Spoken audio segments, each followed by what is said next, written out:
मैंने सिर्फ अपने मैकेनिकल डॉग से खाना डिलीवर किया और शांत मिलिट्री बेस में रातों रात इमरजेंसी वॉर रेडीनेस अलर्ट चालू हो गया।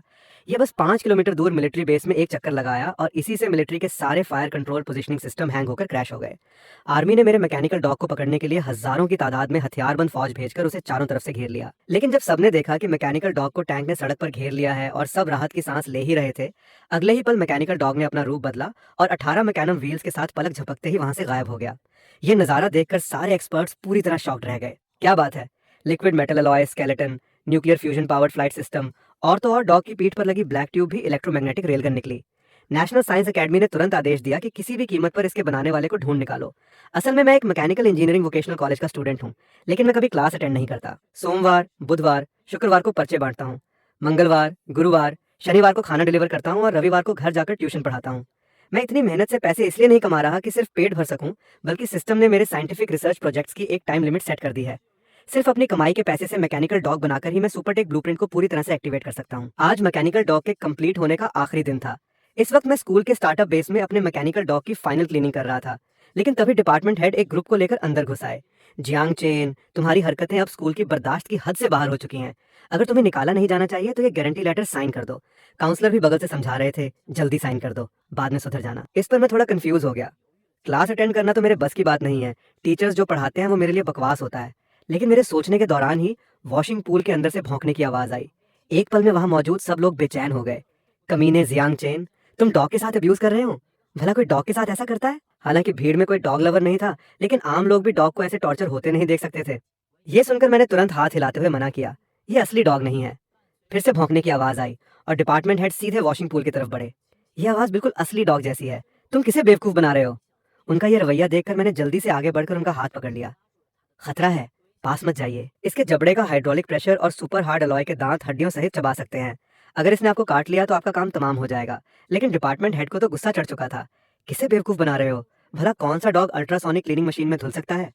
लेकिन उनके रिएक्ट करने से पहले ही एक मैकेनिकल डॉग पूल के अंदर से बाहर निकल आया और अपने चारों पैरों पर पूल के किनारे खड़ा हो गया। केमिकल लिक्विड से धुलने के बाद इसके मेटल कलर का बाहरी कवच चमक रहा था। इसके शरीर पर मेटल के स्केल्स एकदम फिट थे। ये देखने में लॉन्ग कंट्री के लोकल डॉग जैसा लगता था, जिसकी आंखें हाई डेफिनेशन कैमरे और 2 लाइट रिंग से बनी थी। एक पल के लिए सब लोग डर के मारे पीछे हट गए, लेकिन तभी मेरे दिमाग में सिस्टम की आवाजों की एक लड़ी गूंजी। मैं एक्साइट होने के बजाय जल्दी से आगे बढ़ा और उसे रोका। वांगकाई, शांत हो जाओ, ये सब तुम्हारे टीचर्स हैं। अगले ही सेकंड वांगकाई की आंखों की लाल लाइट हरी हो गई। उसके गुस्से से खुले जबड़े बंद हो गए और वो छोटे कदमों से दौड़कर मेरे पैरों के पास आ गया और प्यार से अपना सिर मेरे पैर पर रगड़ने लगा। डॉग का मुंह तो बंद हो गया, लेकिन डिपार्टमेंट हेड और बाकी टीचर्स के मुंह हैरानी से खुले के खुले रह गए। मैकेनिकल डॉग के इन स्मूथ और नेचुरल मूव्स ने उन सब का सीपीयू बर्न कर दिया था। ये मैकेनिकल डॉग है? ये मैकेनिकल डॉग कैसे हो सकता है? इतने नेचुरल और लाइवली मूव्स किसी मशीन में कैसे हो सकते हैं? मैकेनिकल इंजीनियरिंग डिपार्टमेंट के हेड होने के नाते उन्होंने मैकेनिकल डॉग्स पर थोड़ी रिसर्च की थी। देश में कई इंस्टीट्यूट्स इस प्रोजेक्ट पर काम कर रहे हैं, लेकिन उनके प्रोडक्ट्स बच्चों के खिलौने जैसे लगते हैं। उनकी चाल ढाल बहुत अजीब होती है और डिजाइन भी बेकार होता है। सिर्फ एक धड़ और 4 पैर होते हैं। लेकिन उनके सामने खड़ा ये मैकेनिकल डॉग इतना एडवांस था कि दुनिया की टॉप टेक्नोलॉजी भी इसके सामने फेल थी।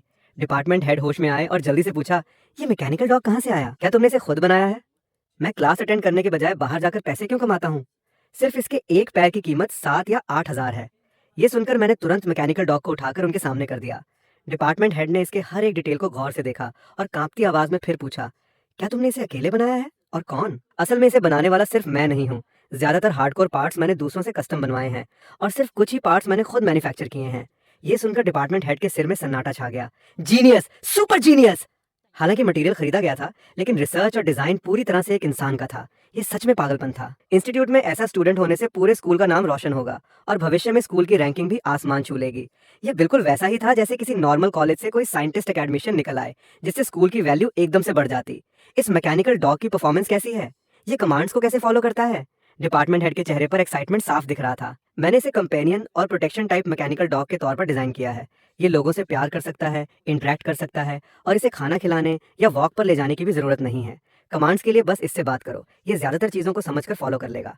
डिपार्टमेंट हेड को यकीन नहीं हुआ तो उन्होंने कहा, चलो इसे प्रैक्टिकली डेमोन्स्ट्रेट करके दिखाओ। वांगकाई, जाओ और कोई स्क्रैप मटेरियल उठा लाओ। अगले ही पल वांगकाई फुर्ती से वर्कशॉप के अंदर दौड़ा और एक पुरानी स्टील प्लेट उठाकर वापस ले आया। एक पल के लिए पूरा कमरा शांत हो गया। इस डॉग में इतनी स्ट्रॉन्ग इन्फॉर्मेशन प्रोसेसिंग एबिलिटी है? क्या बात है, हमें तो खजाना मिल गया। अब और डेमोन्स्ट्रेशन नहीं हो सकता, इन्फॉर्मेशन को सीक्रेट रखना होगा। डिपार्टमेंट हेड ने एक गहरी सांस ली और जल्दी से बाकी सबको बाहर निकाल दिया और सख्त आदेश दिया कि मैकेनिकल डॉग की जानकारी किसी को भी लीक नहीं होनी चाहिए। सबको भेजने के बाद डिपार्टमेंट हेड ने दरवाजा बंद किया और मेरे पास आए। अब तुम्हें बाहर जाकर पार्ट टाइम जॉब करने की जरूरत नहीं है। रिसर्च का सारा फंड स्कूल उठाएगा और तुम्हें क्लास भी अटेंड करने की जरूरत नहीं। लेकिन मैंने सिर हिलाते हुए मना कर दिया। सॉरी, मुझे आपका पैसा नहीं चाहिए। ये सुनकर डिपार्टमेंट हेड के कदम रुक गए। उन्हें लगा कि शायद ये लड़का डर रहा है कि स्कूल उसकी रिसर्च छीन लेगा। उन्होंने सोचा, कोई बात नहीं, बाद में बात करेंगे। ठीक है, लेकिन 3 दिन बाद होने वाली national college student robotics competition में तुम्हें हिस्सा लेना होगा। ऑर्गेनाइजर्स ने 20,000 का प्राइज मनी रखा है और अगर तुम फर्स्ट आते हो तो स्कूल की तरफ से भी तुम्हें 20,000 का बोनस मिलेगा। 40,000 का प्राइज मनी सुनकर मेरी आंखों में चमक आ गई। इतने पैसे कमाने के लिए मुझे कितना खाना डिलीवर करना पड़ेगा। जल्द ही डिपार्टमेंट हेड अपने ऑफिस वापस गए और मुस्कुराते हुए प्रोफेसर झाओ को कॉल किया। प्रोफेसर झाओ, मेरे स्टूडेंट ने एक मैकेनिकल डॉग बनाया है और वो परसों होने वाली रोबोटिक्स कंपटीशन में हिस्सा लेना चाहता है। सॉरी, लेकिन आपके कॉलेज से पहले ही एक टीम रजिस्टर हो चुकी है, लेकिन मुझे लगता है कि ये नई टीम उनकी जगह ले सकती है। लेकिन डिपार्टमेंट हेड की बात खत्म होने से पहले ही दूसरी तरफ से आवाज का लहजा बदल गया। मैं तुम्हें बता दूं, जब तक मैं यहाँ हूँ तुम्हारी कॉलेज की ये गंदी राजनीति यहाँ नहीं चलेगी। इसी वक्त जियांगझो के एक रेस्टोरेंट में प्रोफेसर झाओ अपने फोन पर आए वीडियो को देखकर हैरानी से अपनी आंखें बड़ी कर रहे थे। वीडियो में एक मैकेनिकल डॉग एक युवक के पैरों से प्यार से रगड़ खा रहा था। रोबोटिक्स के एक्सपर्ट होने के नाते उन्होंने डॉग की मूवमेंट देखते ही गड़बड़ पकड़ ली। ये नेचुरल और स्मूथ मूवमेंट बहुत ही अजीब थी। मार्केट में मौजूद ज्यादातर मैकेनिकल डॉग्स के लेग जॉइंट सिर्फ एक ही एक्सिस पर घूमते हैं, यानी सिर्फ आगे और पीछे। लेकिन वीडियो वाला डॉग न सिर्फ आगे पीछे बल्कि साइड्स में भी मूव कर सकता था। प्राइवेट रूम में बैठे बाकी बूढ़े प्रोफेसर्स ने प्रोफेसर झाओ को काम करते देख मजाक किया। हम सब इतने दिनों बाद मिले हैं और तुम अभी भी काम में लगे हो। ये काम नहीं है, प्रोफेसर झाओ ने कहते हुए अपना फोन उन्हें बढ़ा दिया। ये तुम्हारे कॉलेज के स्टूडेंट द्वारा बनाया गया मैकेनिकल डॉग है। हमारे कॉलेज का स्टूडेंट? फोन पकड़ने वाले प्रोफेसर की आवाज में साफ तौर पर तंज था। वोकेशनल कॉलेज में टैलेंट नहीं होते और रिसर्च करने वाले तो बहुत ही कम होते हैं। लेकिन जब उन्होंने स्क्रीन पर मैकेनिकल डॉग को देखा तो उनका एक्सप्रेशन एकदम सीरियस हो गया। आम लोग सिर्फ तमाशा देखते हैं, लेकिन एक्सपर्ट्स असली टेक्नोलॉजी पहचान लेते हैं। रोबोटिक्स फील्ड में सालों का तजुर्बा रखने वाले प्रोफेसर का दिमाग इसे देखकर सुन पड़ गया। क्या ये नेचुरल मूवमेंट वाला वीडियो फेक या सीजीआई है? जल्द ही बाकी के 5 लोग भी वहां इकट्ठा हो गए। वे सभी मैकेनिकल इंजीनियरिंग फील्ड के टॉप प्रोफेसर्स थे और सभी के पास ओवरसीज स्टडी का तजुर्बा था। लेकिन वीडियो देखने के बाद वे सब शांत हो गए। अगर ये सच है तो ये डॉग मैकेनिकल फील्ड में किसी बम धमाके से कम नहीं होगा। मुझे लगता है कि ये फेक है। चलो, कल हम इसे खुद देख ही लेंगे। अभी खाना खाते हैं। कल ये मैकेनिकल डॉग कहाँ होगा? तुम हरामखोर अभी भी खाना कैसे खा सकते हो? एक बुजुर्ग ने प्रोफेसर झाओ की बात काटते हुए बेसब्री से पूछा। इसी वक्त स्कूल के हॉस्टल गेट पर मैं अपने मैकेनिकल डॉग को खाना डिलीवर करने का कमांड दे रहा था। भाई के पास मैकेनिकल डॉग है तो उससे भी खाना डिलीवर करवा रहा है। ये तो गरीब हो ना आदमी, यो साला अपनी आदत से गरीब हो। खैर, वापस कहानी पर आते हैं। चूंकि स्कूल के अंदर बाहरी डिलीवरी बॉयज को एंट्री नहीं थी, मैं गेट पर उनसे पार्सल लेता और हॉस्टल तक पहुंचाता, जिसके लिए मैं सिर्फ 50 पैसे चार्ज करता था। वोकेशनल कॉलेज का साइज बहुत बड़ा नहीं था, इसलिए मैं अकेले ही सबका खाना डिलीवर करने का काम संभाल लेता था। इसके अलावा मैकेनिकल डॉग ऑर्डर्स को रीड कर सकता था और हर स्टूडेंट के रूम तक एकदम सटीक पहुंच जाता था। ट्रांसपोर्टेशन के लिए मैंने डॉग की पीठ पर एक बास्केट वेल्ड कर दी थी। खाना अंदर डालो और डॉग उसे डेस्टिनेशन तक पहुंचा देता था। जल्द ही एक मैकेनिकल डॉग अपनी पीठ पर बास्केट लादे तेजी से अंदर भागा। हॉस्टल के गेट पर हाथ पकड़े हुए 3 लड़कियां ये नजारा देखकर हैरानी से खड़ी रह गईं। ये डॉग क्या कर रहा है? बास्केट में खाना है? क्या गजब की चीज है। System, notification, shock points +1। Mechanical dog के सिर्फ एक ही ट्रिप में मेरे शॉक पॉइंट्स 100 से ऊपर बढ़ गए। मैं खुशी खुशी डॉग को ऊपर की मंजिलों पर भेजता रहा। खाना लेने आने वाला हर स्टूडेंट थोड़े शॉक पॉइंट्स देता और साथ ही डॉग के बास्केट पर लगे क्यूआर कोड को स्कैन करके 50 पैसे पे भी कर देता। क्या बात है, ये डॉग तो सच में गजब है। ये सच में खाना टाइम पर पहुंचा रहा है। देखते ही देखते हॉस्टल के स्टूडेंट्स बाहर आकर तमाशा देखने लगे। इसी दौरान प्रोफेसर झाओ अपने कुछ पुराने दोस्तों के साथ स्कूल के मेन गेट पर पहुंच चुके थे। पहले उस स्टूडेंट को कॉल करके पूछो कि वो कहाँ है, लेकिन उनके फोन निकालने से पहले ही एक प्रोफेसर ने दूर की तरफ इशारा किया। शायद कॉल करने की जरूरत नहीं है। वो देखो, क्या वो वीडियो वाला मैकेनिकल डॉग नहीं है? ये सुनकर सबने उस दिशा में देखा। वहां एक मैकेनिकल डॉग बिल्कुल वीडियो वाले डॉग जैसा ही था। मेटल का ओरिजिनल कलर, देसी डॉग जैसा लुक, और फर्क सिर्फ इतना था कि इसके पीठ पर एक बास्केट लगी थी। एक डिलीवरी बॉय लाइन में खड़ा होकर खाना बास्केट में डाल रहा था और खाने से भरा डॉग एक स्मूथ टर्न लेकर अंदर की तरफ दौड़ पड़ा। एक बुजुर्ग को थोड़ा अजीब लगा। इसके दौड़ने का पोस्चर थोड़ा अनैचुरल और कठोर लग रहा है। शायद इसने सिर्फ सिमुलेशन पर अच्छा काम किया है। लेकिन तभी प्रोफेसर झाओ के बगल में खड़े एक बुजुर्ग के होंठ कांपने लगे। रोबोटिक्स फील्ड के लीजेंड प्रोफेसर शेन ने पहली नजर में ही कुछ अलग नोटिस कर लिया। क्या तुम लोगों ने ध्यान दिया? जब ये दौड़ रहा है तो इसके पीठ की बास्केट एकदम बैलेंस में है। अगर ये नॉर्मल डॉग की तरह दौड़ता तो बास्केट का सारा खाना हिलकर खराब हो जाता। बाकी सबने तुरंत ध्यान से देखा और उनकी आंखें फटी की फटी रह गईं। सच में प्रोफेसर शेन बिल्कुल सही कह रहे थे। ये तो नासमझी है। इतने टॉप लेवल के मैकेनिकल डॉग को खाना डिलीवर करने में लगा दिया। खाना डिलीवर करने का मतलब क्या है? इसका मतलब है कि टेक्नोलॉजी पूरी तरह से मैच्योर हो चुकी है। प्रोफेसर शेन का चेहरा सीरियस हो गया। आखिर ये मैकेनिकल डॉग किस टीम ने बनाया है? टेक्नोलॉजी इतनी मैच्योर होने के बाद ही इसे मार्केट में उतारा गया है। क्या इन्होंने कभी कोई एकेडमिक एक्सचेंज में हिस्सा नहीं लिया? प्रोफेसर शेन बड़बड़ाते हुए प्रोफेसर झाओ की तरफ मुड़े। तुम्हारे कॉलेज का मैकेनिकल डॉग, क्या तुम्हें सच में इसके बारे में कुछ नहीं पता? प्रोफेसर झाओ ने सिर हिलाया। मुझे सच में नहीं पता। मैं अभी उस स्टूडेंट को कॉल करता हूँ, लेकिन मुझे नहीं लगता कि इसे किसी स्टूडेंट ने बनाया होगा। कॉल करने की जल्दी मत करो। डॉग यहाँ खाना डिलीवर कर रहा है तो ये वापस जरूर आएगा। 6 बूढ़े प्रोफेसर्स गेट पर एक लाइन में खड़े हो गए, जो कि एक अजीब ही नजारा था। कुछ मिनटों बाद मैकेनिकल डॉग हॉस्टल से बाहर निकला और तेजी से स्कूल के गेट की तरफ दौड़ा। इस बार इसके मूव्स एकदम नेचुरल थे और पहले वाली कठोरता पूरी तरह गायब हो चुकी थी। प्रोफेसर शेन ने एक गहरी सांस ली। ये तो धोखा है। हमने अरबों रुपए लगाकर जो चीज अभी तक समझ नहीं पाए, तुम लोग उसे खाना डिलीवर करने में लगा रहे हो। तुरंत कॉलेज के डीन को मेरे सामने पेश करो। इसी वक्त डीन के ऑफिस में डीन हैरानी से डिपार्टमेंट हेड को देख रहे थे। तुम कह रहे हो कि मैकेनिकल इंजीनियरिंग का एक स्टूडेंट जो कभी क्लास नहीं आता, उसने एक टॉप लेवल का मैकेनिकल डॉग बना लिया है और तुम उसे एक लैब देना चाहते हो? हाँ। डीन के पास कोई जवाब नहीं था। एक ऐसे क्लास जिसका एवरेज स्कोर 300 से भी कम है, वहां से कोई सुपर रिसर्चर कैसे निकल सकता है? ये तो कोई सपना लग रहा है। क्या तुम पर काम का प्रेशर ज्यादा है? क्यों ना मैं तुम्हें कुछ दिनों की छुट्टी दे दूं? लेकिन उनकी बात खत्म होने से पहले ही डीन का फोन बज उठा। लेकिन जब उन्होंने स्क्रीन पर नाम देखा तो वे घबरा गए। ये कॉल रोबोटिक्स फील्ड के लीजेंड प्रोफेसर शेन का था। डीन ने इशारे से डिपार्टमेंट हेड को बाहर जाने को कहा और मुस्कुराते हुए फोन उठाया। लेकिन फोन पर प्रोफेसर शेन ने किसी भी औपचारिक बात को काटते हुए सीधा सवाल पूछा। तुम्हारे कॉलेज का वो मैकेनिकल डॉग जो खाना डिलीवर कर रहा है, उसे किस टीम ने बनाया है? डीन पहले तो हैरान हुए और फिर उनका चेहरा एकदम से बदल गया। वे तुरंत अपनी कुर्सी से उठे और ऑफिस के बाहर दौड़कर डिपार्टमेंट हेड को वापस अंदर बुला लाए। डीन ने इशारा करते हुए फोन पर कहा, जी बिल्कुल, मैं आपकी बात उनसे करवाता हूँ। थोड़ी बातचीत के बाद डीन ने फोन काटा और डिपार्टमेंट हेड से डिटेल पूछी। वे खाना डिलीवर करने वाले मैकेनिकल डॉग की बात कर रहे थे। डिपार्टमेंट हेड भी हैरान रह गए। उन्हें खाना डिलीवर करने वाले किसी डॉग के बारे में कुछ नहीं पता था। डीन ने अपना फोन हिलाते हुए कहा, अभी प्रोफेसर शेन का फोन आया था। उन्होंने कहा कि हमारे कॉलेज का एक बहुत ही एडवांस मैकेनिकल डॉग खाना डिलीवर कर रहा है और वे इसके पीछे की टीम से टेक्निकल डिस्कशन करना चाहते हैं। डिपार्टमेंट हेड को नहीं पता था कि प्रोफेसर शेन कौन है, लेकिन डीन के रवैये से लग रहा था कि वे बहुत बड़े व्यक्ति हैं।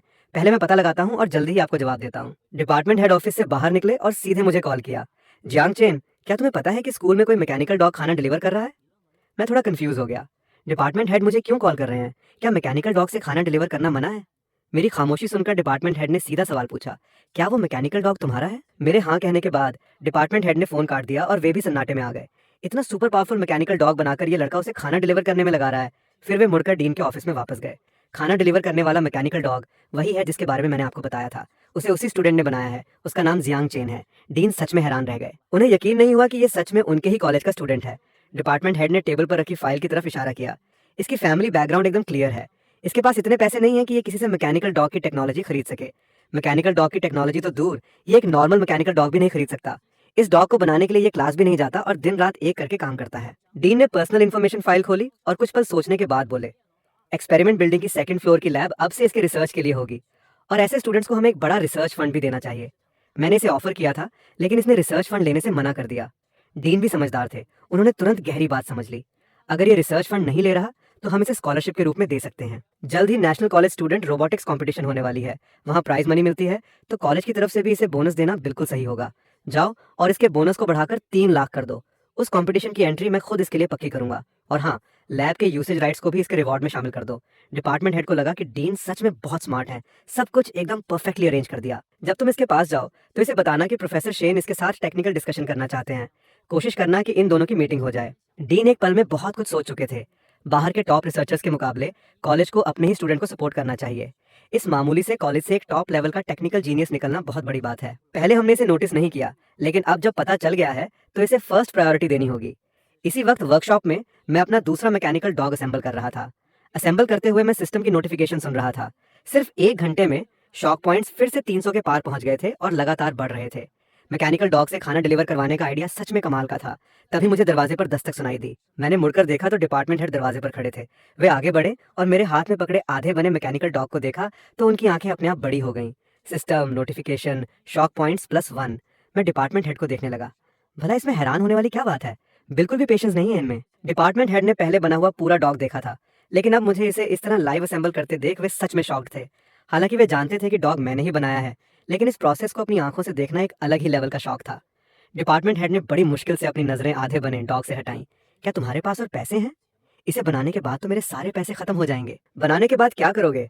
खाना डिलीवर करूंगा। गर्ल्स हॉस्टल की साइड का खाना भी डिलीवर करूंगा। वहाँ बॉयज हॉस्टल से ज्यादा कमाई होती है। डिपार्टमेंट हेड खामोश हो गए। इतने महंगे मैकेनिकल डॉग बनाकर खाना डिलीवर करना? अगर कोई बड़ी कंपनी करती तो समझ आता, लेकिन एक इंसान के तौर पर 50 पैसे प्रति ऑर्डर के हिसाब से इसे अपनी लागत निकालने में कितना टाइम लगेगा? ये तो बिल्कुल शॉर्ट साइटेडनेस लग रही थी। मैंने हैरानी से डिपार्टमेंट हेड को देखा और पूछा कि वे मुझसे क्या चाहते हैं। परसों एक national college student robotics competition है। अगर तुम फर्स्ट आते हो तो कॉलेज तुम्हें 3 लाख का बोनस देगा और कंपटीशन के दौरान का सारा खर्चा कॉलेज उठाएगा। और अगर तुम जीतते हो तो इसके बाद स्कूल की एक्सपेरिमेंट बिल्डिंग की फर्स्ट फ्लोर का यूसेज राइट भी तुम्हें मिल जाएगा। आखिरी लाइन सुनकर मेरी आंखें चमक उठी। 3 लाख के बोनस से ज्यादा एक्सपेरिमेंट बिल्डिंग का यूसेज राइट मेरे लिए सबसे ज्यादा वैल्यूएबल था। मैंने तुरंत कंपटीशन में हिस्सा लेने के लिए हाँ कर दी, लेकिन कॉलेज में पहले से ही दूसरी टीम्स हैं और वे रिप्लेस होने के लिए तैयार नहीं हैं। अगर तुम कल उनके साथ एक प्री मैच खेल सको और जीत जाओ तो तुम हमारे कॉलेज की तरफ से कंपटीशन में जाओगे। और हाँ, एक बात और, प्रोफेसर शेन तुम्हारे साथ टेक्नोलॉजी पर डिस्कशन करना चाहते हैं। प्रोफेसर शेन युनहुआ रोबोटिक्स फील्ड के टॉप रिसर्चर हैं। उन्हें नहीं पता कहाँ से उन्हें तुम्हारे मैकेनिकल डॉग के खाना डिलीवर करने की खबर मिली। मैं उन्हें नहीं जानता और ना ही उनसे मिलना चाहता हूँ।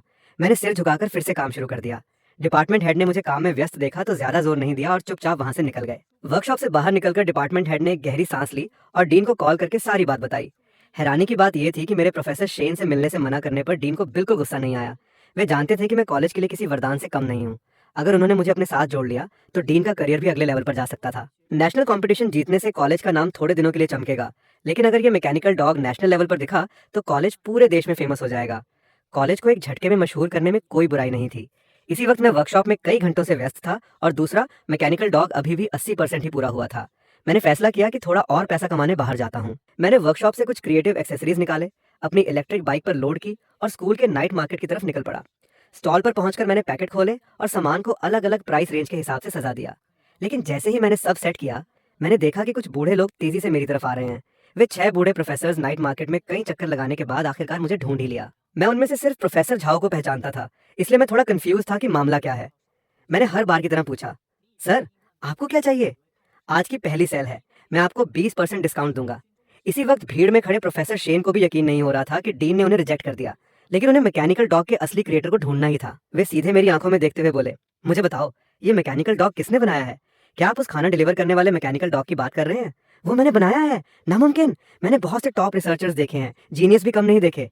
रिसर्च करने के लिए सबसे जरूरी है फोकस और डेडिकेशन, और तुम यहाँ आकर स्टॉल लगा रहे हो। प्रोफेसर झाओ ने एंगल बदलते हुए कहा, तुम बस मुझे ये बता दो कि मैकेनिकल डॉग के पीछे का असली रिसर्चर कौन है।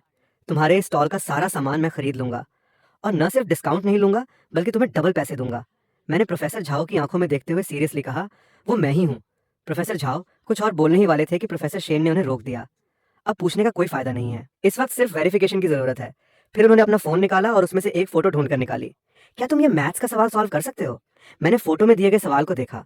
मेरे दिमाग ने अपने आप ही एनालिसिस प्रोसेस और कैलकुलेशन मेथड पूरा कर लिया और मैंने तुरंत 63 का एकदम सटीक जवाब दे दिया। प्रोफेसर शेन हैरानी से सवाल और फिर मेरी तरफ देखने लगे, जैसे उन्होंने कोई भूत देख लिया हो। इतने कॉम्प्लेक्स सवाल का जवाब तुमने सिर्फ दिमाग में कैलकुलेट कर दिया, और वो भी सिर्फ 2 सेकंड में? प्रोफेसर शेन ने एक गहरी सांस ली। लगता है उन्हें सच में कोई जीनियस मिल गया था, लेकिन क्या पता इसने ये सवाल पहले कहीं देखा हो। उन्होंने फिर से फोन में स्क्रॉल किया और एक और मुश्किल सवाल निकाला। मैंने बस एक नजर डाली और तुरंत जवाब दिया, ये सवाल ही गलत है, इसका कोई रिजल्ट निकल ही नहीं सकता। प्रोफेसर शेन ने अपना फोन वापस रख लिया।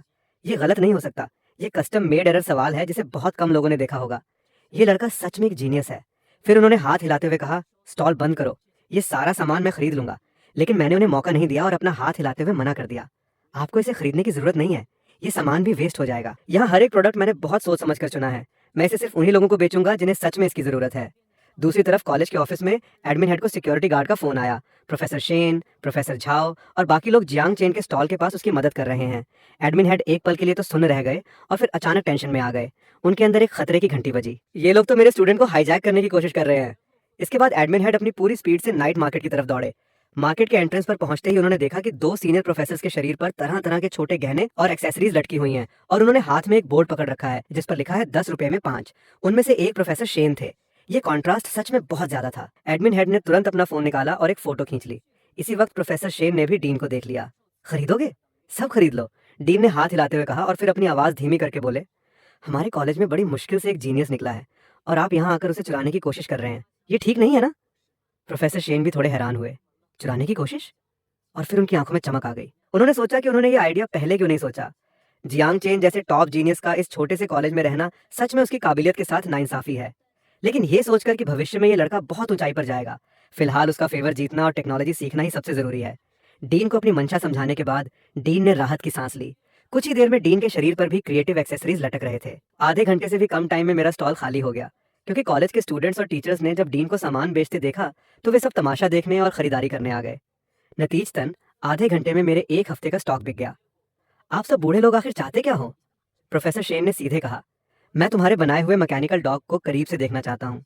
उन्होंने मेरी मदद की थी, इसलिए मैं ज्यादा मना नहीं कर सका। फिर मैं उन्हें अपने वर्कशॉप में ले गया। मैकेनिकल डॉग ने भीड़ में मुझे देखा तो तुरंत खड़ा हो गया और मेरे पैरों से रगड़ खाते हुए प्यार जताने लगा। टेक्नोलॉजी समझने वाले उन बूढ़े प्रोफेसर्स की आंखें फटी की फटी रह गईं। वे सच में बहुत ज्यादा शॉक्ड थे। ये मूवमेंट सच में कमाल की थी। एक्शन एकदम नेचुरल था और सेंटर ऑफ ग्रेविटी का कंट्रोल परफेक्ट था। लगातार बढ़ते शॉक पॉइंट्स देखकर मैं मुस्कुरा दिया। आप लोग सीधे इसे वॉइस कमांड दे सकते हैं, इससे जो चाहो वो करवाओ। ये कहकर मैं वापस वर्कशॉप के अंदर चला गया ताकि दूसरे डॉग को असेंबल कर सकूं। प्रोफेसर शेन डॉग के सामने बैठ गए और उन्होंने अपनी समझ से हर तरह के कमांड्स देकर उसे टेस्ट किया। सिर्फ कुछ ही मिनटों में शॉक पॉइंट्स तेजी से बढ़ने लगे। मैं चुपचाप नहीं बैठ सका। मैंने कुछ पानी की बोतलें और कुर्सियां लाकर उन्हें टेस्ट करते हुए देखना शुरू कर दिया। वे सब टेक्निकल एक्सपर्ट थे और जितना ज्यादा वे टेक्नोलॉजी समझते थे उतना ही ज्यादा शॉक्ड होते जा रहे थे। और ये शॉक लगातार बना हुआ था, क्योंकि ये मैकेनिकल डॉग हर मायने में नॉर्मल लेवल से बहुत ऊपर था। Simulation level, movement ability, information processing, environment adaptability, और तो और ये अपने ऊपर पड़ने वाले वजन के हिसाब से अपना पोस्चर भी एडजस्ट कर लेता था। अगर मुझे पता होता कि ये लोग इतना एंटरटेनमेंट देंगे तो मैं भला स्टॉल क्यों लगाता। ये सोच ही रहा था कि प्रोफेसर शेन वर्कशॉप के अंदर आए। वे मैकेनिकल डॉग का एल्गोरिदम क्या है ये पूछना चाहते थे। इतनी पावरफुल इन्फॉर्मेशन प्रोसेसिंग एबिलिटी देखकर उन्हें शक था कि कहीं ये डॉग किसी बड़े सर्वर से कनेक्टेड तो नहीं है। लेकिन अंदर आते ही उनकी आंखें फटी रह गईं। टेबल पर रखे दूसरे आधे बने मैकेनिकल डॉग को देखकर वे पूरी तरह कंफ्यूज हो गए। ये आधा बना हुआ मैकेनिकल डॉग था। रोबोट के अंदरूनी हिस्से को देखकर और फिर मेरे असेंबल करने के स्मूथ तरीके को देखकर वे मन ही मन गालियां देने लगे। सारे प्रिसीजन पार्ट्स हाथ से असेंबल किए जा रहे थे, पूरी तरह से हैंडमेड। और ये सारा प्रोसेस एकदम फ्लो में चल रहा था। उन्होंने देखा कि मैंने एक प्रिसीजन पार्ट को मशीन में डाला और बिना किसी हिचकिचाहट के उसे अलग अलग साइज में काटना शुरू कर दिया। 3 एक्सिस मशीन टूल पहले के लिए तो ठीक था, लेकिन आज के टाइम में इसकी प्रोसेसिंग स्पीड बहुत धीमी है और एक्यूरेसी भी बहुत खराब। ऐसी मशीन से मैकेनिकल डॉग के पार्ट्स कैसे बन सकते हैं? बाकी सबका भी यही रिएक्शन था, लेकिन जल्द ही किसी ने एक अहम सवाल नोटिस किया। तुम पार्ट्स को मशीन करते वक्त किसी ब्लूप्रिंट या ड्राइंग को रेफर क्यों नहीं कर रहे? और ना ही तुम पार्ट्स पर कोई मार्किंग कर रहे हो। तुम्हें कैसे पता चलता है कि कहाँ तक काटना है और शेप कैसी होगी? सबकी हैरान भरी नजरों के बीच मैंने तैयार पार्ट को बाहर निकाला। बिना किसी मेजरमेंट के सीधे उसे आधे बने मैकेनिकल डॉग में फिट कर दिया। प्रोफेसर शेन पूरी तरह हैरान रह गए। क्या तुम अपने बनाए हुए पार्ट्स को मेजर नहीं करते? मेरी आंखें ही मेरा स्केल हैं। एक हल्की सी क्लिक की आवाज आई और पार्ट एकदम परफेक्टली फिट हो गया। मैं आगे के पार्ट्स इंस्टॉल करता रहा। प्रोफेसर शेन खामोशी से देखते रहे और सोचते भी रहे। पहले उन्होंने 2 मैथ्स के सवालों से टेस्ट किया और कंफर्म किया कि मैं जीनियस हूँ। लेकिन अब उनकी आंखों के सामने जो हो रहा था वो बता रहा था कि ये लड़का सिर्फ एक टॉप रिसर्चर ही नहीं है, बल्कि इसके हाथों में असाधारण रूप से कमाल की प्रैक्टिकल एबिलिटी है। इसका भविष्य यकीनन बहुत शानदार होगा। जैसे ही मैंने आखिरी पार्ट को फिक्स किया, दूसरा मैकेनिकल डॉग पूरी तरह तैयार हो गया। मैंने इसका नाम लिटिल ब्लैक रखा, जो स्पेशली गर्ल्स हॉस्टल का खाना डिलीवर करने के लिए था। रुको, तुमने ये दूसरा मैकेनिकल डॉग भी खाना डिलीवर करने के लिए ही बनाया है? जब मैं फ्री रहता हूँ तो खाना डिलीवर करके अपने क्लासमेट्स की मदद भी कर देता हूँ और साथ ही मैकेनिकल डॉग की टेस्टिंग भी हो जाती है। ये बुरा तो नहीं है ना? प्रोफेसर शेन के मुंह से ये तो ना समझी है निकलने ही वाला था, लेकिन उन्होंने सोचा कि आखिरकार रोबोट्स इंसानों की सर्विस के लिए ही तो बनाए जाते हैं। फिर उन्होंने हिम्मत करके पूछा, क्या तुम मुझे एक डॉग बेच सकते हो? मैं इसे स्टडी करना चाहता हूँ। 1 लाख प्रति डॉग, नो मोल भाव, 1 हफ्ते बाद डिलीवरी। प्रोफेसर शेन ने मेरे हैरान चेहरे को देखा और बिना सोचे 50,000 का एडवांस पेमेंट कर दिया। मजाक कर रहे हो? अगर ये 10 लाख का भी होता तो वे खरीद लेते। 1 और घंटे के बाद वे सभी बूढ़े प्रोफेसर्स अपनी उत्सुकता शांत न होने के बावजूद वहां से निकले। वे जब आए थे तो बहुत इमोशनल थे और जाते वक्त बहुत ज्यादा एक्साइटेड थे। डीन ने कंफर्म किया कि प्रोफेसर शेन ने मुझे हायर करने की कोशिश नहीं की, तभी वे आखिर में निकले। 50,000 के एडवांस पेमेंट के साथ मैंने एक साथ 3 सेट्स के पार्ट्स ऑर्डर कर दिए। अब मैं एक ऐसा प्रोटेक्शन मैकेनिकल डॉग बना सकता था जिसे मैं अपने साथ हर जगह कैरी कर सकूं। अगले दिन मैं शॉक पॉइंट्स की नोटिफिकेशन की आवाज से जागा। दोनों मैकेनिकल डॉग्स सुबह सुबह ही खाना डिलीवर करने निकल चुके थे और जहां भी जा रहे थे लोगों को हैरान कर रहे थे। अचानक मेरे दिमाग में सिस्टम की नोटिफिकेशन बदल गई। शॉक पॉइंट्स 1000 तक पहुंच गए हैं। सुपरटेक ब्लूप्रिंट का पहला पेज अनलॉक किया जा सकता है। फ्लाइंग कार, पार्टिकल कैनाल वगैरह अनलॉक हो रहे हैं। बहुत सारे टेक प्रोडक्ट्स देखकर मैं हैरान रह गया। क्या बात है, ये तो सिर्फ पहला पेज है और इतना पावरफुल है। इसके बाद तो अभी 10 से ज्यादा पेज और हैं। मैं सोच भी नहीं सकता कि आगे कितनी खतरनाक टेक्नोलॉजी होगी। अचानक मेरी नजर एक मेटल सूट पर पड़ी। ये सच में बहुत कूल लग रहा था, बिल्कुल आयरन मैन जैसा। बस इस मेटल सूट में थोड़े ज्यादा एंगल्स थे जो इसे और भी ज्यादा खतरनाक और रॉब्स लुक दे रहे थे। Exoskeleton, bullet proof armour. इसे एक्सचेंज करने के लिए 3800 शॉक पॉइंट्स चाहिए। शर्त इतनी कठिन है? बाकी चीजें कैसी हैं? मैंने उस वॉरियर के हाथ में पकड़ी गई गन की तरफ देखा। ये गन बिल्कुल मॉडर्न टाइम की नहीं लग रही थी। Electromagnetic rail gun. इसे एक्सचेंज करने के लिए 1288 शॉक पॉइंट्स चाहिए। मैंने चेक किया तो शॉक पॉइंट्स अभी भी 200 से ज्यादा कम थे। सिस्टम स्पेस से बाहर आकर मैं थोड़ा एक्साइटेड हो गया। वो गन देखने में ही बहुत कूल लग रही थी। मैं इसे सच में बनाकर ट्राई कर सकता हूँ। और वैसे भी ये गन सेफ लग रही थी, बिल्कुल किसी खिलौने जैसी। इसे बनाने से कोई बड़ा रिस्क भी नहीं होगा। लेकिन अभी मुझे अपना सामान पैक करना था, क्योंकि कल national college student robotics competition थी। आमतौर पर ऐसी कंपटीशन में टीम्स हिस्सा लेती हैं। कुछ अच्छे कॉलेज की तो कई टीम्स होती हैं। मेरा प्रोजेक्ट थोड़ा कॉम्प्लेक्स था। ये कोई रोबोट्स की फाइटिंग कंपटीशन नहीं थी, बल्कि एक ऑल अराउंड स्कोरिंग और इवैल्यूएशन था। इसके अलावा अलग अलग प्रोडक्ट्स के लिए अलग अलग टेस्टिंग मेथड्स थे। जैसे कि अभी सबसे पॉपुलर मैकेनिकल डॉग्स के लिए कुछ ऑब्स्टेकल क्रॉसिंग परफॉर्मेंस होती हैं। मेरे लिए तो ये बिल्कुल भी चैलेंजिंग नहीं था। मेरी सिर्फ एक ही उम्मीद थी कि वहाँ बहुत सारे लोग हों, ताकि मुझे ढेर सारे शॉक पॉइंट्स मिल सकें। सुपरटेक ब्लूप्रिंट के पहले पेज पर इतनी सारी चीजें थीं, मुझे सब कुछ चाहिए था। मैं मैकेनिकल डॉग्स को असेंबल करता रहा। जहाँ तक हमारे कॉलेज की ओरिजिनल टीम का सवाल है, उन्होंने पहले ही हार मान ली थी और अपना मौका मुझे दे दिया था, जो इन दिनों बहुत फेमस हो रहा था। देर रात तक काम करने के बाद मैं फिर से वर्कशॉप में ही सो गया। अगली सुबह मैं बाहर निकला और कॉलेज द्वारा अरेंज की गई कार में बैठ गया। इस बार भी प्रोफेसर झाओ ही टीम लीडर थे, लेकिन अब पूरी टीम की जगह सिर्फ मैं अकेला था। और हमारा मकसद भी सिर्फ तमाशा देखने से बदलकर फर्स्ट प्राइज जीतने का हो गया था। वहाँ स्टाफ वेन्यू को सेटअप करने में व्यस्त था। साइट पर दूसरे कॉलेज के भी बहुत सारे स्टूडेंट्स अपने रोबोट्स को ट्यून कर रहे थे। मैकेनिकल डॉग्स, ह्यूमनॉइड रोबोट्स, 8 पैरों वाले रोबोट्स, ट्रैक वाले रोबोट्स, और तो और बहुत ही फ्लेक्सिबल मैकेनिकल कीड़े भी थे। लेकिन मेरी नजरें वर्कशॉप के इक्विपमेंट पर जाकर अटक गईं। वहाँ high precision CNC machine tools थे। ये प्रिसीजन पावर डिवाइसेस बनाने के लिए बिल्कुल परफेक्ट थे। मैं मशीन के पास गया और उसे चेक करने लगा। प्रोफेसर झाओ मेरे बिल्कुल पीछे थे और मेरी जरूरत के हिसाब से अलग अलग मटेरियल्स ढूंढ कर ला रहे थे। फिर मैंने तेजी से मटेरियल को फिक्स किया और सीएनसी मशीन पर पैरामीटर सेट किए। प्रोफेसर झाओ बगल में खड़े हैरानी से देख रहे थे। ये अभी से शुरू हो गया, और वो भी बिना किसी ब्लूप्रिंट के। आखिर इसका दिमाग कैसे काम करता है? क्या इसने सारे कॉम्प्लेक्स पार्ट्स के ड्राइंग्स अपने दिमाग में रट लिए हैं? शेप याद रखी जा सकती है, स्पेसिफिक पैरामीटर्स भी याद रखे जा सकते हैं, लेकिन कॉम्प्लेक्स पैरामीटर्स और पार्ट्स के कर्व्स को बिना कैलकुलेट किए कैसे याद रखा जा सकता है? सच में पागल जीनियस है। प्रोफेसर झाओ बगल से देख रहे थे कि मैं कितनी तेजी से एक के बाद एक पार्ट्स बना रहा हूँ, और साथ ही साथ फोन पर उन पार्ट्स को ऑर्डर कर रहा हूँ जो यहाँ नहीं बन सकते। ये रिसर्च कम और मैन्युफैक्चरिंग ज्यादा लग रहा था। लेकिन प्रॉब्लम ये थी कि मैन्युफैक्चरिंग में भी उन्होंने कभी इतना स्मूथ प्रोसेस नहीं देखा था, जहाँ एक सेकंड भी वेस्ट न हुआ हो। सारा प्रोसेस एकदम फ्लो में चल रहा था। लेकिन देखते देखते प्रोफेसर झाओ को थोड़ा कंफ्यूजन होने लगा। कुछ गड़बड़ है।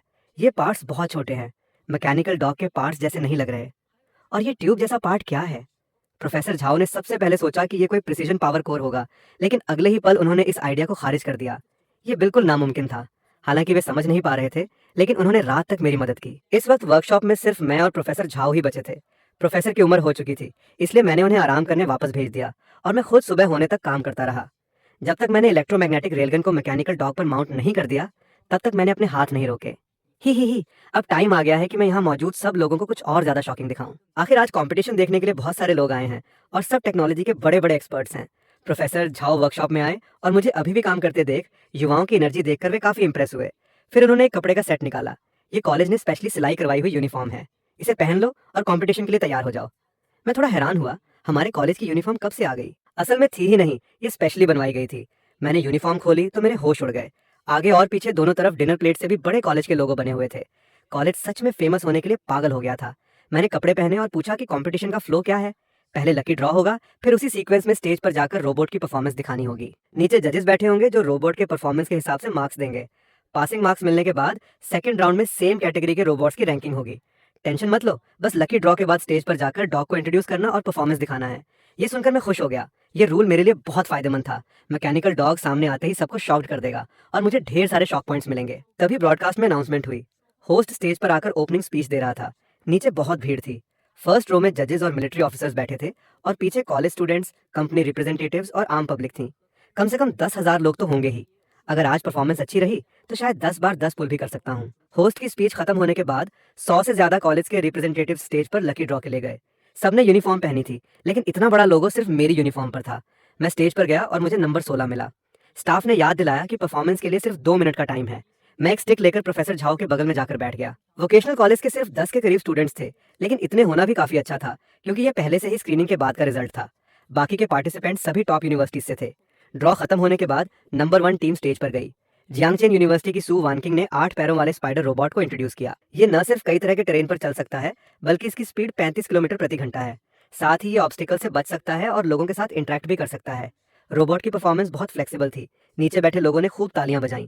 इसके बाद बीजिंग यूनिवर्सिटी के झांग यांग स्टेज पर आए और उन्होंने अपना मैकेनिकल डॉग दिखाया। सच कहूं तो डिजाइन काफी अच्छा था, एकदम फ्यूचरिस्टिक लुक था। नीचे वालों ने फिर से तालियां बजाईं। जैसे जैसे एक एक रोबोट स्टेज पर आ रहा था, सब में कुछ ना कुछ यूनिक था। शुरुआती कुछ रोबोट्स जल्दी ही खत्म हो गए और फिर मैं अपना बॉक्स लेकर बैक स्टेज पर वेट करने चला गया। 10 मिनट बाद होस्ट ने मेरा नाम पुकारा। मैंने माइक पकड़ा। मैं जियांग झो वोकेशनल कॉलेज का जियांग चेन हूँ और मैं अपना सिम्युलेटेड मैकेनिकल डॉग पेश करने जा रहा हूँ। मैंने बॉक्स खोला, मैकेनिकल डॉग बाहर निकला, मेरे पैरों के चारों तरफ एक चक्कर लगाया और प्यार से अपना सिर मेरे पैर पर रगड़ा। पूरा हॉल हैरान रह गया। ये मैकेनिकल डॉग बिल्कुल असली डॉग जैसा लग रहा है और इसके मूव्स भी बिल्कुल असली लग रहे हैं। फर्स्ट रो में बैठे रिसर्चर्स प्रोफेसर शेन को छोड़कर सबकी आंखें फटी रह गईं। जितना ज्यादा वे टेक्नोलॉजी समझते थे उतना ही ज्यादा शॉक्ड होते थे। भला ऐसा मैकेनिकल डॉग कोई वोकेशनल कॉलेज का स्टूडेंट कैसे बना सकता है? मेरे कानों में सिस्टम की आवाज गूंजी, शॉक पॉइंट्स प्लस 780। मैंने नीचे झुककर डॉग को हाई करने का कमांड दिया और 260 शॉक पॉइंट्स और जुड़ गए। सिर्फ 10 सेकंड में मेरे पास 10 पुल के लिए पर्याप्त पॉइंट्स हो गए। फिर मैंने इंट्रोडक्शन जारी रखा। इस मैकेनिकल डॉग की टॉप स्पीड 120 किलोमीटर प्रति घंटा है। ये 10 मीटर ऊंची जंप लगा सकता है और सबसे दूर 20 मीटर तक जंप कर सकता है। मैकेनिकल डॉग सीधे स्टेज के एक कोने में दौड़ा, फिर एक छोटी सी स्प्रिंट के साथ उसने जोर से छलांग लगाई। हवा में एक खूबसूरत आर्क बनाता हुआ वो स्टेज के दूसरे कोने में जाकर लैंड हुआ। नीचे बैठे लोग हैरानी से शोर मचाने लगे। मेरे कानों में फिर से शॉक पॉइंट्स की नोटिफिकेशन गूंजी। फिर मैंने बोलना जारी रखा। इस मैकेनिकल डॉग की इन्फॉर्मेशन प्रोसेसिंग एबिलिटी भी बहुत स्ट्रांग है। जाओ और प्रोफेसर शेन का नेम प्लेट उठाकर लाओ। मैकेनिकल डॉग तुरंत स्टेज से नीचे कूदा, एकदम सटीक तरीके से प्रोफेसर शेन के सामने जाकर नेम प्लेट को अपने मुंह में दबाया और एक ही झटके में वापस स्टेज पर आ गया। ये सारा एक्शन एकदम स्मूथ और बिना किसी रुकावट के था। इसे वापस रखाओ। डॉग के लैंड होते ही वो फिर से कूदा और वापस प्रोफेसर शेन के सामने जाकर नेम प्लेट रखाया। 2 मिनट खत्म हो गए और मैंने कुल 2880 शॉक पॉइंट्स कमा लिए थे। मैं लगभग 3 बार 10 पुल कर सकता था और एक्सोस्केलेटन आर्मर टेक्नोलॉजी खरीदने के लिए सिर्फ 1000 पॉइंट्स और चाहिए थे। लेकिन तभी मिलिट्री यूनिफॉर्म पहने एक कर्नल लेई ने सवाल पूछा, क्या इस डॉग पर हैवी वीपन्स माउंट किए जा सकते हैं? मैंने सिर हिलाते हुए मजाक में मना कर दिया। फिलहाल मैं इलेक्ट्रोमैग्नेटिक रेलगन को एक्सपोज नहीं कर सकता था। फिर मैंने जवाब दिया, मेरे डिजाइन किए गए मैकेनिकल डॉग में अपनी अटैक एबिलिटी है। इस पर राइफल माउंट करना इसके बैलेंस को बिगाड़ देगा। कर्नल लेई बहुत हैरान हुए। इस डॉग में अटैक एबिलिटी है? बिल्कुल है। क्या आप डेमोन्स्ट्रेशन देखना चाहेंगे? मैंने आसपास देखा लेकिन कोई सही टारगेट नहीं मिला। कर्नल लेई मेरी बात समझ गए और उन्होंने तुरंत इशारा किया। उनके पीछे खड़े एक सैनिक ने तुरंत एक बॉक्स खोला। बॉक्स के अंदर से कैमोफ्लाज पेंट वाला एक मिलिट्री मैकेनिकल डॉग खड़ा हो गया। इस मिलिट्री डॉग की पीठ पर 2 राइफल्स माउंट थी। मैंने तुरंत वांकाई को डिस्ट्रॉय करने का कमांड दिया। वांकाई बिजली की तेजी से दौड़ा और अपने मेटल के दांतों से भरे जबड़े को खोलते हुए मिलिट्री डॉग की गर्दन पर जोर से काटा। कड़कड़ाहट की आवाज आई। मिलिट्री डॉग की गर्दन पर सीधा एक बड़ा छेद हो गया। कुछ तार अभी भी जुड़े हुए थे। वांकाई ने अपना सिर झटका और साथ ही अपने पंजे को वायर्स पर रखा। पंजे के आगे से 2 सेंटीमीटर लंबा एक शार्प ब्लेड बाहर निकला और उसने सारे वायर्स काट दिए और मिलिट्री डॉग का सिर पूरी तरह अलग कर दिया। मिलिट्री डॉग अभी भी हिल रहा था क्योंकि उसके सिर पर सिर्फ कैमरा और सेंसर्स थे, जबकि कंट्रोलर और पावर मॉड्यूल उसके धड़ में थे। लेकिन वांकाई नहीं रुका। उसने अपने पंजे से एक जोरदार वार किया। शार्प ब्लेड ने मिलिट्री डॉग के धड़ को चीर दिया। वांकाई ने फिर से एक बड़ा बाइट लिया। उसकी सुपर टॉर्क वाली खतरनाक बाइटिंग फोर्स और मजबूत दांतों ने मिलिट्री डॉग का बाहरी कवच पलक झपकते ही तोड़ दिया। जैसे ही दांत अंदर घुसे, वांकाई ने जोर से अपना सिर ऊपर उछाला और मिलिट्री डॉग के धड़ के अंदर से एक सर्किट बोर्ड बाहर खींच लिया। चिंगारियां निकलने लगीं और करंट के शॉर्ट सर्किट की चटाक चटाक की आवाज पूरे हॉल में गूंज उठी। System, notification, shock points plus 800। Colonel Lei हैरानी से अपना मुंह खोले खड़े रह गए। वे यकीन नहीं कर पा रहे थे। ये स्पीड और कॉम्बैट पावर बहुत ही खतरनाक थी। अगर टारगेट कोई इंसान होता तो क्या वो बच पाता? जवाब था, बिल्कुल नहीं। कर्नल लेई की आंखें चमक उठीं क्योंकि वे अच्छी तरह जानते थे कि बैटलफील्ड पर मैकेनिकल डॉग्स का मुख्य काम 2 होता है। पहला, रिकॉन और सिचुएशन चेक करना। दूसरा, ग्राउंड फोर्स के साथ आगे बढ़ना। सिर्फ मिसाइल्स, बमिंग या ड्रोन स्ट्राइक से दुश्मन को पूरी तरह खत्म नहीं किया जा सकता। जंग जीतने के लिए ग्राउंड फोर्स को आगे बढ़ना ही पड़ता है। अब उन्होंने main battle tank production line भी चालू कर दी है ताकि ग्राउंड पुश को स्ट्रॉन्ग किया जा सके। मैकेनिकल डॉग्स ग्राउंड पुश के दौरान इंसानों की जगह ले सकते हैं, जिससे सैनिकों की जानें बचेंगी। राइफल्स के साथ वाला मिलिट्री डॉग अब उन्हें मेरे डॉग के सामने बिल्कुल बेकार लग रहा था। ऐसा लग रहा था कि जियांगझो के इस मैकेनिकल डॉग पर राइफल्स लगाना सच में एक बेवकूफी थी। मिलिट्री के बाकी ऑफिसर्स भी हैरानी से देख रहे थे। उनमें से ज्यादातर थोड़ी बहुत टेक्नोलॉजी समझते थे। क्या ये मैकेनिकल डॉग थोड़ा ज्यादा ही ओवर पावरफुल नहीं लग रहा? प्रोफेसर शेन और प्रोफेसर झाओ भी हैरान थे। ये पहली बार था जब उन्होंने देखा कि किसी मैकेनिकल डॉग की अटैक पावर इतनी स्ट्रांग हो सकती है। एक ही बाइट में मिलिट्री का डॉग चकनाचूर हो गया। ये जानते हुए कि मिलिट्री के डॉग का बाहरी कवच स्पेशल मेटल का बना होता है, लेकिन इसे चबाने में एकदम आलू चिप्स जैसा क्रंची लगा। इसके बाद मैं अपने डॉग को लेकर स्टेज से नीचे उतरा। सबसे पहले मुझे हजारों लोगों की हैरान भरी नजरों का सामना करना पड़ा। बहुत से लोग मेरी यूनिफॉर्म पर लगे विशाल लोगों को देखकर यकीन नहीं कर पा रहे थे कि एक वोकेशनल कॉलेज से भी इतना बड़ा जीनियस निकल सकता है। कर्नल लेई इस वक्त एग्जिट पर मेरा इंतजार कर रहे थे। उन्होंने अपना फोन निकाला और मेरे साथ कॉन्टैक्ट इन्फॉर्मेशन एक्सचेंज की और फिर वापस जजेस की टेबल पर जाकर बैठ गए। नंबर 17 पर आने वाले स्टूडेंट अपना मैकेनिकल डॉग लेकर स्टेज पर गए। माइक पकड़ते ही वे कुछ बोल ही नहीं पाए। उन्होंने बैक स्टेज पर मेरे डॉग की परफॉर्मेंस देखी थी और वे अभी भी उस शौक से बाहर नहीं आए थे। अगर मेरा डॉग नहीं होता तो उनका डॉग स्टेज पर जाकर अपनी फ्लेक्सिबिलिटी और स्टेबिलिटी से काफी अच्छे मार्क्स हासिल कर लेता। लेकिन अब मेरे डॉग के सामने उनका डॉग बिल्कुल कबाड़ लग रहा था। कंपटीशन जो पहले बहुत ही रोमांचक और रंगारंग लग रही थी, अब बिल्कुल बोरिंग हो गई थी। मैंने बाकी की परफॉर्मेंस नहीं देखी और सीधे अपने वर्कशॉप में जाकर रिवॉर्ड्स एक्सचेंज करने लगा। सिस्टम नोटिफिकेशन, बधाई हो, होस्ट को मेमोरी एनहांसमेंट मिल गया है। मेमोरी एनहांसमेंट को फोटोग्राफिक मेमोरी में अपग्रेड कर दिया गया है। अचानक मुझे अपनी भौं के बीच एक ठंडक महसूस हुई और पलक झपकते ही ये ठंडक मेरे पूरे दिमाग में फैल गई। मेरे विचार एकदम क्लियर और शार्प हो गए। मैंने तुरंत मशीन टूल का मैनुअल उठाया, एक रैंडम पेज खोला, एक नजर डाली और बंद कर दिया। मैं हैरान रह गया। जब भी मैं चाहता उस पेज का सारा कंटेंट मेरी आंखों के सामने तैरने लगता।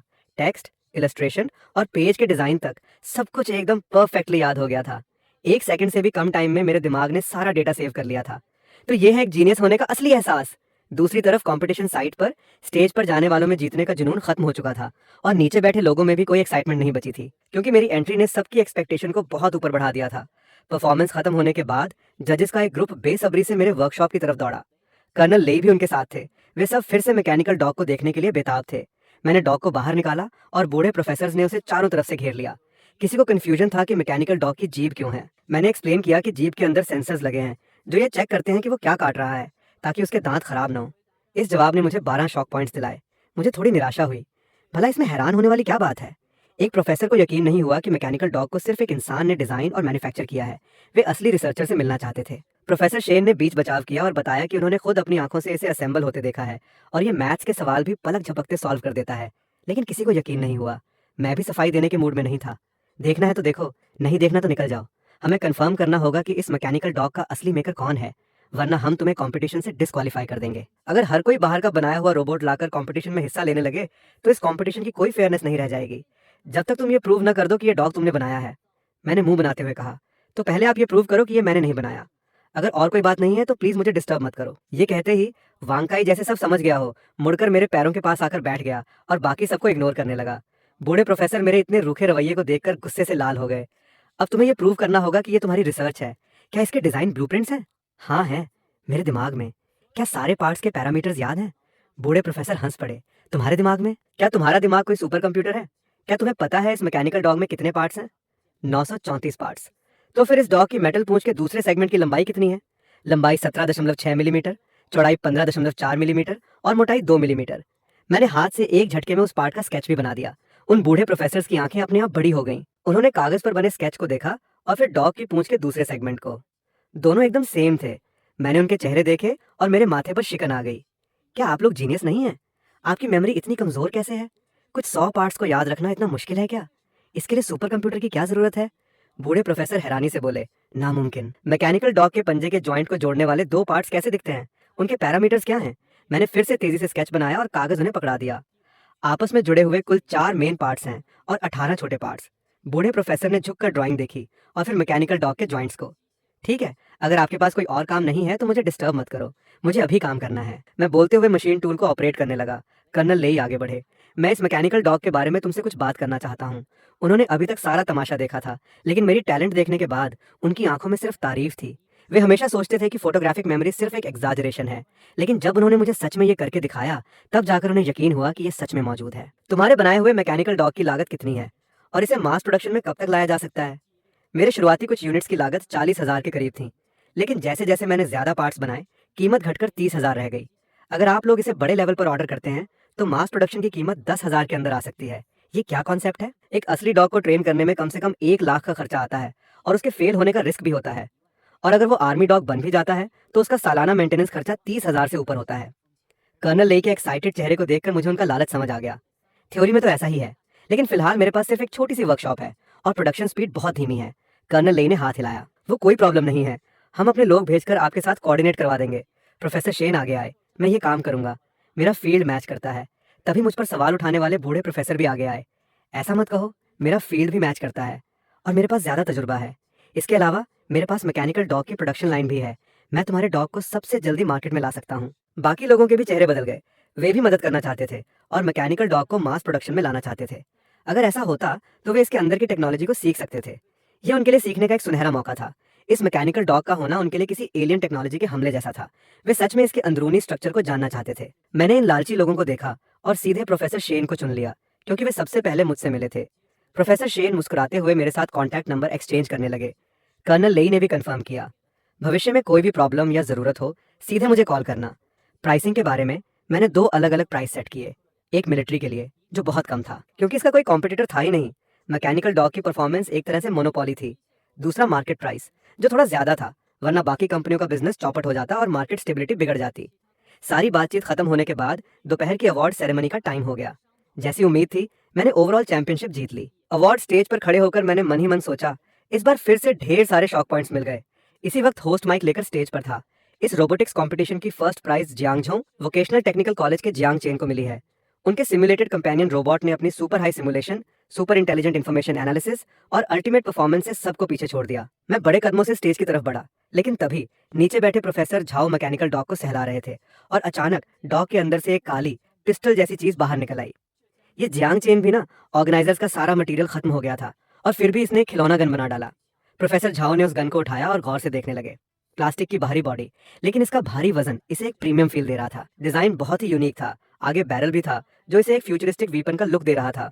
50 सेंटीमीटर की लंबाई, ना बहुत बड़ी ना बहुत छोटी, दोनों हाथों से पकड़ने के लिए एकदम परफेक्ट। प्रोफेसर झाओ का हाथ अपने आप गन के ग्रिप पर चला गया और उनकी उंगली ट्रिगर पर रखी गई। मैं स्टेज पर खड़ा था और जैसे ही मैंने प्रोफेसर झाओ को गन पकड़े देखा, मैंने तुरंत माइक छीन लिया। प्रोफेसर झाओ, ट्रिगर मत दबाना, खतरा है। प्रोफेसर झाओ मेरी अचानक आई चीख से चौंक गए और उनकी इंडेक्स फिंगर अपने आप ट्रिगर पर दब गई। एक हल्की सी पट की आवाज आई और एक छोटा सा प्रोजेक्टाइल हवा को चीरता हुआ स्टेडियम की छत के एक मेटल बीम पर जाकर लगा। पलक झपकते ही उस स्टील के बीम पर एक छेद हो गया। 3 गुना साउंड स्पीड से निकले उस प्रोजेक्टाइल की किलिंग पावर खतरनाक थी।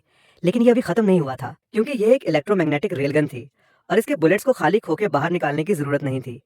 अगले ही पल एक के बाद एक बुलेट्स बैरल के अंदर लोड हुए और एक्सेलरेट होकर बाहर निकलने लगे। देखते ही देखते दर्जनों बुलेट्स छूटने लगे।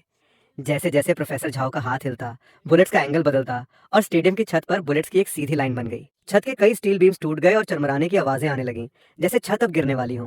प्रोफेसर झाओ घबरा गए और उन्होंने तुरंत गन छोड़ दी। उनका चेहरा हैरानी से सफेद पड़ चुका था। आसपास के लोग चीखते हुए इधर उधर भागने लगे।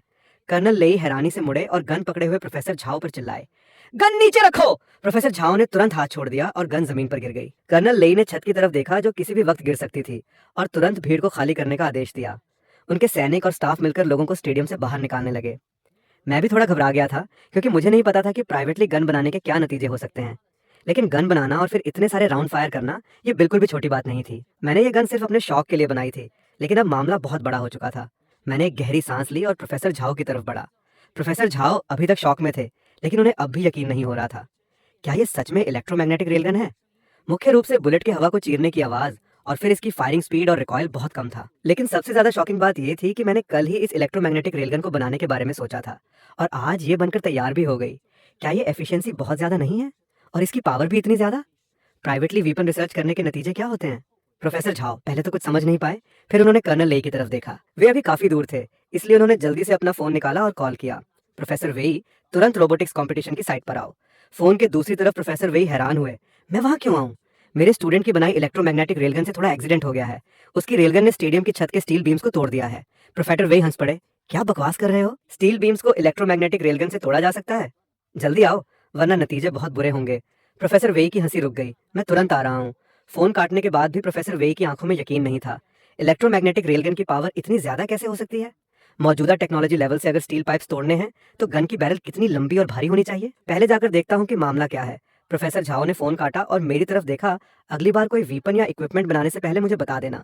मेरा लेवल भले ही ऊंचा ना हो, लेकिन मैं कुछ लोगों को जानता हूँ। जरूरत पड़ी तो मैं तुम्हारी मदद करवा सकता हूँ। मैंने मजबूरी में सिर हिलाया। तभी कर्नल लेई वहां पहुंचे। प्रोफेसर झाओ ने सबसे पहले बोला, गलती से मेरे हाथ से फायर हो गया था, गन कहाँ है? प्रोफेसर झाओ ने जमीन की तरफ इशारा किया। कर्नल लेई ने झुककर उस खिलौना जैसी गन को देखा, प्लास्टिक की बॉडी और सस्ती पैंट। कर्नल लेई एक पल के लिए खामोश हो गए। क्या आपको पक्का यकीन है कि यह खिलौना गन नहीं है? ये इलेक्ट्रोमैग्नेटिक रेलगन है। फिर प्रोफेसर झाओ ने सफाई देते हुए कहा, ये न्यू वीपन रिसर्च इंस्टीट्यूट के प्रोफेसर वेई ने जियांग चेन से असिस्ट करवाकर बनवाई है। कर्नल लेई ने गन उठाई और फिर दूर टूटी हुई छत की तरफ देखा। मिलिट्री लॉजिस्टिक्स के हेड होने के नाते वे न्यू वीपन्स के इंचार्ज थे और हर तरह की हाईटेक वीपन्स के बारे में जानते थे। इलेक्ट्रोमैग्नेटिक रेलगन्स हर साल अपग्रेड होती हैं, लेकिन उनकी पावर कभी इतनी ज्यादा नहीं होती और ना ही एक्यूरेसी इतनी हाई होती है। लेकिन जियांग चेन की गन की पावर सच में खतरनाक थी। इतने मोटे स्टील पाइप्स को तोड़ दिया था और छत पर बने बुलेट होल्स की लाइन एकदम सीधी और परफेक्ट थी। इसकी एक्यूरेसी यकीनन बहुत हाई थी, कर्नल लेई ने मेरी तरफ देखकर पूछा, इस गन की फायरिंग स्पीड क्या है? मैक्सिमम फायरिंग स्पीड 80 राउंड्स प्रति सेकंड। कर्नल लेई की आंखें फटी रह गईं। क्या 80?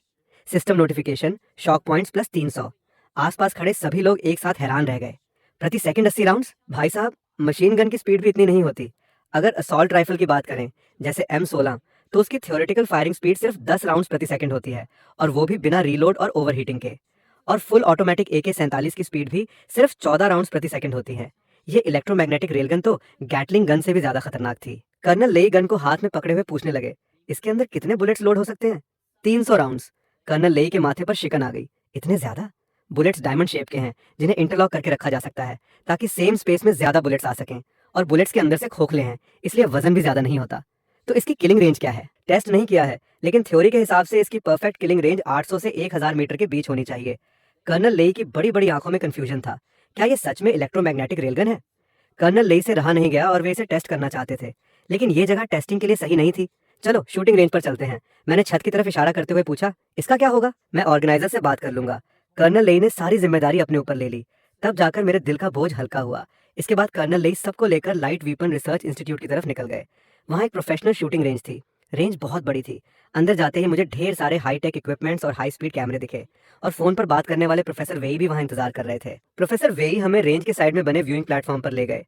वहाँ एक विशाल बुलेट प्रूफ ग्लास था, जिससे टेस्टिंग एरिया साफ दिखता था, और 4 बड़ी स्क्रीन्स थीं जहाँ सारा डेटा लाइव आ रहा था। मैं पहली बार ऐसी जगह आया था, और मेरा पहला इंप्रेशन था एकदम हाई एंड। हर चीज एकदम ऑर्गेनाइज्ड थी। इंतजार करते हुए बाहर से और भी लोग अंदर आने लगे। जाहिर है उन्हें खबर मिल गई थी और वे तमाशा देखने आए थे। कुछ लोग ऑफिशियल्स लग रहे थे, लेकिन ज्यादातर रिसर्चर्स थे। वे सब कंफ्यूज होकर अंदर आ रहे थे और पूछ रहे थे कि इक्विपमेंट कहाँ है। वे सब टेक्नोलॉजी ब्रेक थ्रू के बारे में सुनकर आए थे। प्लेटफॉर्म पर 50 सीटें थीं जो पूरी तरह भर चुकी थीं, लेकिन फिर भी कुछ लोग खड़े होकर ये टेस्ट देखने के लिए तैयार थे। मुझे उम्मीद नहीं थी कि भीड़ इतनी बड़ी होगी, लेकिन यहाँ मौजूद सब लोग एक्सपर्ट्स थे, तो मुझे ढेर सारे शॉक पॉइंट्स मिलने वाले थे। तो ये एक्सपोजर कोई बुरी बात नहीं थी, और प्राइवेट रिसर्च का मामला भी इतना सीरियस नहीं लग रहा था। कम से कम अभी तक किसी ने इस पर बात नहीं की थी। लेकिन वहाँ का माहौल थोड़ा तनावपूर्ण था। एक प्रोफेसर ने खामोशी तोड़ी, तुमने मैकेनिकल डॉग बनाया, और अब ये इलेक्ट्रोमैग्नेटिक पल्स इक्विपमेंट भी? उनमें से ज्यादातर को यकीन नहीं था, क्योंकि ये 2 बिल्कुल अलग रिसर्च फील्ड्स थे। मैंने बस हामी भर दी। हाँ, मैंने ही बनाया है। मैंने सुना है कि इस इक्विपमेंट की पावर बहुत ज्यादा है। ये कैसे किया? हमारे इंस्टीट्यूट में बने इलेक्ट्रोमैग्नेटिक पल्स इक्विपमेंट की पावर बहुत लिमिटेड होती है। फिर से वही शक। कुछ लोग सीधे गुस्सा हो जाते हैं और कुछ सिर्फ क्यूरियस होते हैं। मुझे ऐसे सवालों से कोई दिक्कत नहीं थी। मैंने एक स्केचबुक पर इलेक्ट्रोमैग्नेटिक जनरेटर का प्रिंसिपल ड्रॉ कर दिया। मुझे नहीं पता आप लोग क्या यूज करते हैं, लेकिन मेरा डिजाइन किया हुआ ये इलेक्ट्रोमैग्नेटिक जनरेटर एक पल में बहुत बड़ी एनर्जी रिलीज कर सकता है। एक बूढ़े प्रोफेसर ने मेरा कागज हाथ में लिया, और देखते देखते उनका चेहरा बदलने लगा। ये वाला प्रिंसिपल हम यूज नहीं करते। ये सुनते ही बाकी सब वहाँ भीड़ लगाने लगे। मुझे भी देखने दो, मैं भी देखता हूँ।